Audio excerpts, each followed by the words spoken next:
What? What was that noise? What's going on?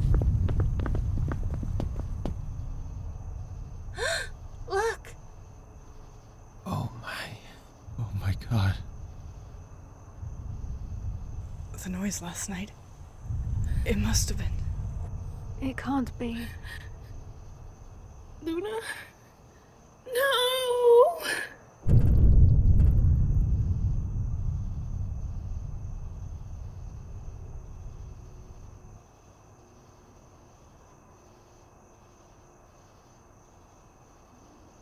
Do not worry, traveler. I am unharmed. Seek me out tomorrow night. Your heart will lead you to the right place.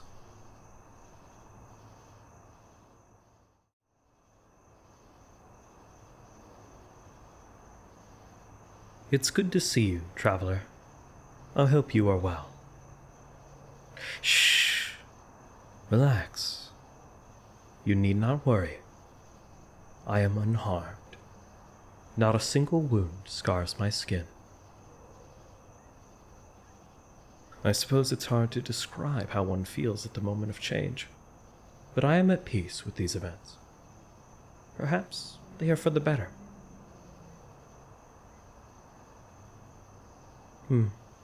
Perhaps I could tell you what occurred, but I must warn you. It is not a pleasant image. I do not know if you are in the correct space to bear it. Please, I do not wish to harm you. I can show you, but only if you are sure. Turn back now if you do not wish to see.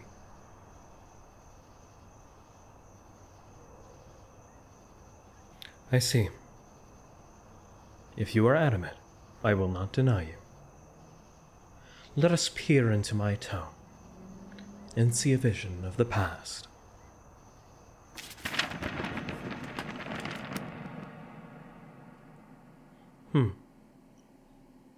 We are in a projection of the past, a domain created by my magic. Though this is reality in this place, events are predetermined, and we cannot affect them. This is merely a story, realized from the pages of the Eye of Infinity. The mountainside musician sat at his desk within the studio, quill in hand, writing on a scroll. A neutral expression sat on his face. Of the few people who had seen him at work in private, all would notice something off about him. His face bore less signs of eagerness. There was no fire in his eyes. Emotions of subtle resignation crept through his relaxed features. He was no fool. He knew something was wrong. A visit to the princes a week prior had confirmed his suspicions. A vague warning from his friend within the palace had put him on guard, but he was unsure of how to respond. There were many paths, but many he couldn't bear. Indecision took hold as he holed up in his studio, burying himself in the pages of books and the scrolls of music he penned. As the days passed, the premonitions grew. The young man sighed, standing and walking out towards the kitchen. A mug filled itself with water and floated towards him, coming to rest in his hand as he laid back in his chair. The muted disk of the new moon hung high over the atrium dome. Luna sighed, closing his eyes, but a soft noise outside caught his attention. He stood, hearing the noise again, and slowly started to step towards the front door. The soft noises almost sounded like animal steps, but something told him something else was coming.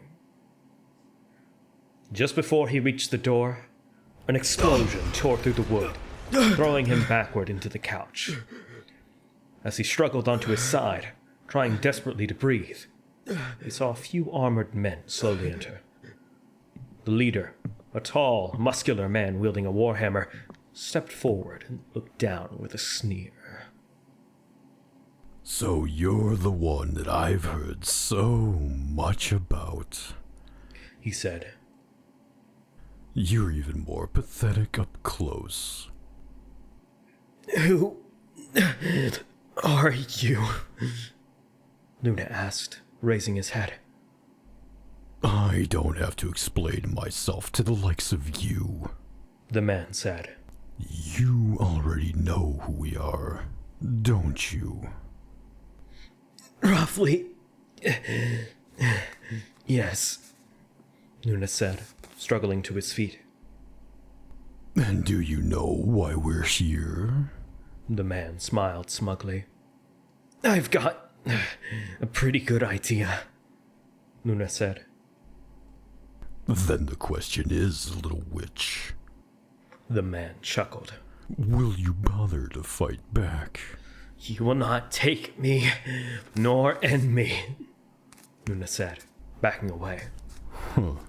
What's wrong? Come now, show me your witchcraft. Entertain me.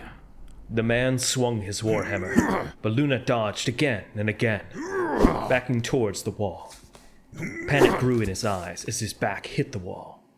A flash of light came from his left eye as the hammer swung towards him and he caught the swing, gritting his teeth as he and the man struggled, until he sent it flying into the wall, the sheer force of his magical strength shearing off a corner of the steel hammer.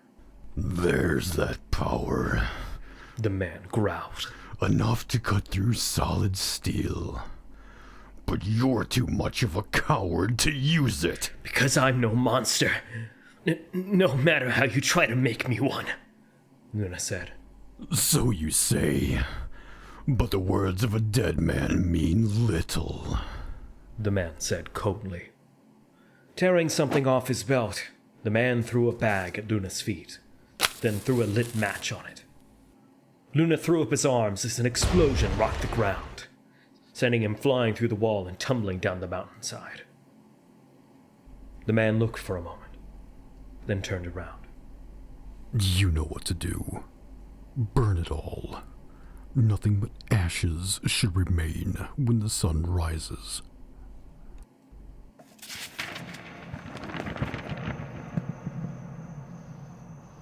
I warned you.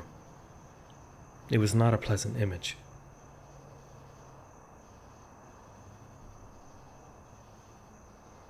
Yes, I assure you, I am okay.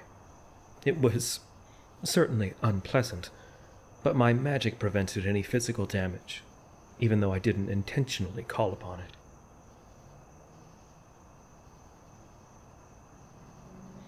At the base of the mountain, I sighed and allowed myself to slip into the pull of magical currents now flowing through me.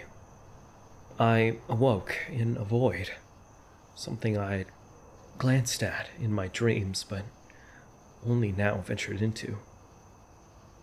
Before me was a symbol of infinity, a massive vision that dwarfed me in size. As I ascended towards it, I saw the past and future reflected in the respective sides of the symbol. And at the very moment the curves intersected, I saw an open book with pages flipping by each second. I thought to myself, wondering what it was, and I heard a voice. One I'd heard before in my dreams. The passionate king. This is the Eye of Infinity, he said. It is an unparalleled artifact with great power, and I believe you can be trusted to wield it. What is contained within this? I asked. Everything, he said. Recorded in this book is the record of all realities and all universes of all times. Existing realities cannot be altered, only read, and the book's domain allows you to experience the events on its pages. So, I can see the future? I asked. Perhaps, but that is inadvisable. The book displays every possible tree of every action or inaction anyone could take. With an incomprehensible amount of possibilities, it's enough to drive anyone mad, he said. I suppose so, I said, and I believe it's better that way. To know your future for certain robs you of the freedom to choose. Indeed, which is why I never turned to those pages, he said with a soft smile. After that, I walked up, and as I raised my hand, the book flew to me. The real world faded back into being, and that's when I sensed your pain. It was then that I notified you. Yes, I could sense it in the forest. You seemed quite distraught, but that's understandable.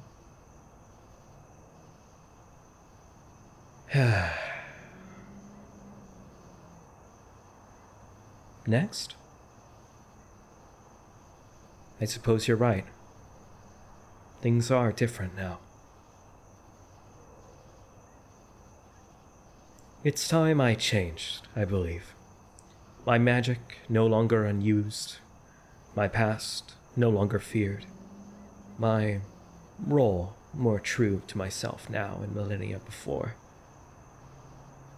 This tome holds within its bounds the entirety of our world written on its pages. Time is a respiration through the body of life. The future sits in the air around us, approaching rapidly as it is inhaled, becoming the present for a moment before being exhaled just as suddenly into the past.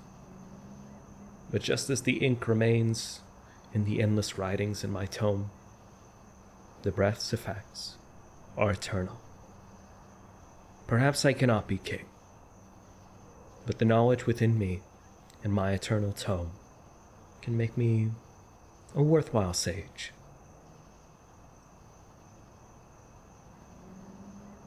Luna, the Eternal Sage. Perhaps a grandiose name, but I will accept it.